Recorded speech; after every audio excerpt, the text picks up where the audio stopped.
Lebanon और Israel सीमा पर भीषण जंग की स्थिति है। हिजबुल्लाह और आईडीएफ में आर पार की जंग यहां चल रही है। इजरायल पर हिजबुल्लाह ने रॉकेट दागे हैं, आईडीएफ ने दिया है विध्वंसक जवाब।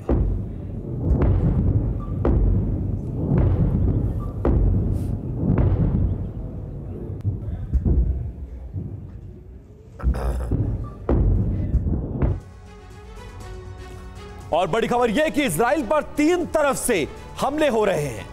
उन हमलों की तस्वीर भी आपको दिखाएंगे। इजराइल के खिलाफ अचानक ही 3 वॉर फ्रंट खुल गए हैं। 10वें दिन 3 वॉर फ्रंट सामने है। पहला फ्रंट है गाजा वर्सेस इजराइल, और इजराइल वर्सेस गाजा कह लीजिए, हमास कह लीजिए। दूसरा फ्रंट है लेबनान इजराइल वर्सेस हिजबुल्लाह।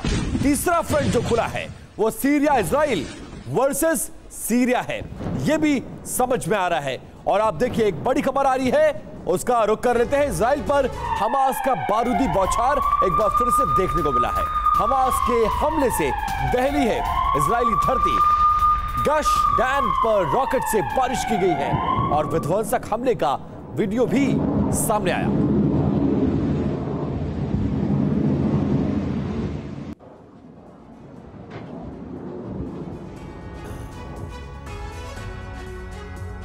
तो इस युद्ध में एक एक दिन बीत रहा है और एक एक दिन भारी है। इजरायल और हमास के बीच जंग का आज 10वां दिन है। युद्ध 10वें दिन में प्रवेश कर रहा है और यह युद्ध लगातार विध्वंसक होता जा रहा है। इस बीच इजरायल 3 मोर्चों पर घिरा हुआ है। एक तरफ जहां गाजा में आमने सामने की जंग हो रही है, वहीं लेबनान से हिजबुल्लाह भी जंग में कूद पड़ा है, जबकि सीरिया ने भी सैकड़ों रॉकेट दागकर जंग में अपनी एंट्री कर दी है। तो इस तरह से ये 3 फ्रंट नजर आ रहे हैं। इजरायल के खिलाफ 3 वॉर फ्रंट खुल चुके हैं। पहले फ्रंट की बात करें तो यह फ्रंट है गाजा में, जहां हमास से सीधी टक्कर है। दूसरा फ्रंट है लेबनान बॉर्डर, जहां हिजबुल्लाह के ने 1.5 लाख मिसाइल तैनात किए हैं और यहां पर आईडीएफ की सीधी टक्कर है हिजबुल्लाह से। तीसरा फ्रंट है सीरिया बॉर्डर का, जहां पर इजरायल पर छोटे हमले अभी शुरू हो चुके हैं सीरिया की तरफ से। तो ये 3 फ्रंट नजर आ रहे हैं और इन 3 फ्रंट पर अब इजरायल कैसे अपने दुश्मनों को संभालेगा, ये एक बड़ी चुनौती है, क्योंकि युद्ध का ये 10वां दिन है और ये तय नहीं है। ये पता नहीं चल पा रहा है कि ये लड़ाई अभी कितनी लंबी जाएगी। हमारे साथ कमांडर अतुल भारद्वाज जुड़े हुए हैं। अतुल जी, ये 3 फ्रंट, और अगर ये फ्रंट लंबे खींचे, इसका मतलब है कि और भी पार्टीज इन्वॉल्व होंगी। अभी तो कई सारे देश जिनसे हमास ने, हिजबुल्लाह ने अपील की है, वो तो अभी घुसे ही नहीं है। देखिए, ये तो बात एकदम साफ आपने दिखाई है, जैसे कि 3 फ्रंट खुल चुके हैं इस वक्त पर, और ये वॉर जो है उसका एक्सपेंस थोड़ा बड़ा होता जा रहा है धीरे धीरे कर।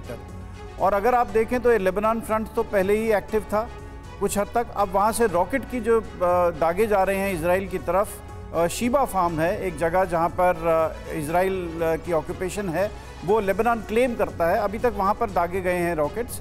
और सीरियन फ्रंट पर अगर आप देखें तो सीरिया ईरान बैक्ड है। ईरान ने अपनी मिलिशियाज भी भेजे हैं वहाँ पर, और वहाँ से जो थोड़े बहुत गोलाबारी हुई है वो गोलान हाइट्स पे हुई है।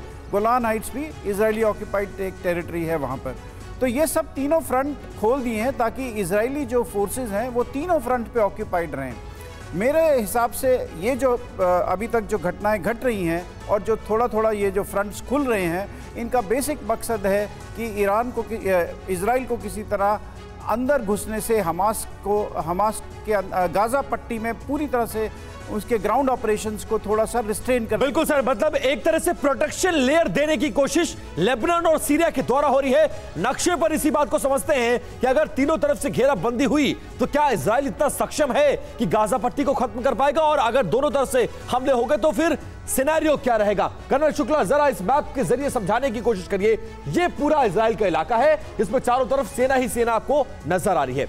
गाजा पट्टी में जंग तो चल रही है, लेकिन 2 और वॉर फ्रंट, लेबनान और सीरिया, और एक लंबा बॉर्डर लगता है। आप देखिए, लेबनान से भी और सीरिया से भी अगर इन दोनों तरफ से हमले हो रहे हैं, जवाब भी दिया जा रहा है। अगर फुल फ्लेज वॉर हो जाती है, लेबनान अगर गाजा पट्टी को बचाने के लिए लेबनान और सीरिया अटैक करता है, तो फिर इजराइल क्या करेगा? क्या सक्षम है कि 3-3 जगह वो युद्ध लड़ सके?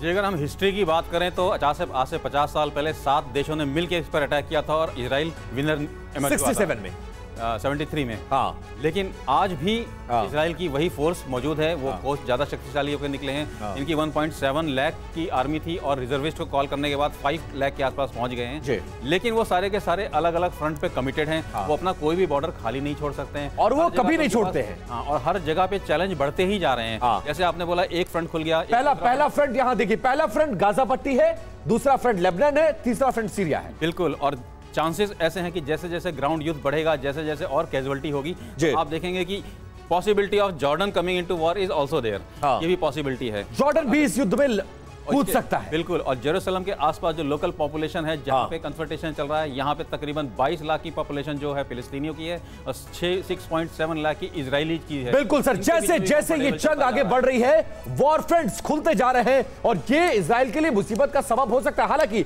इतिहास ये कहता है कि इजराइल पर जब जब हमले हुए हैं, इजराइल डबल ताकत से उभर कर आया है।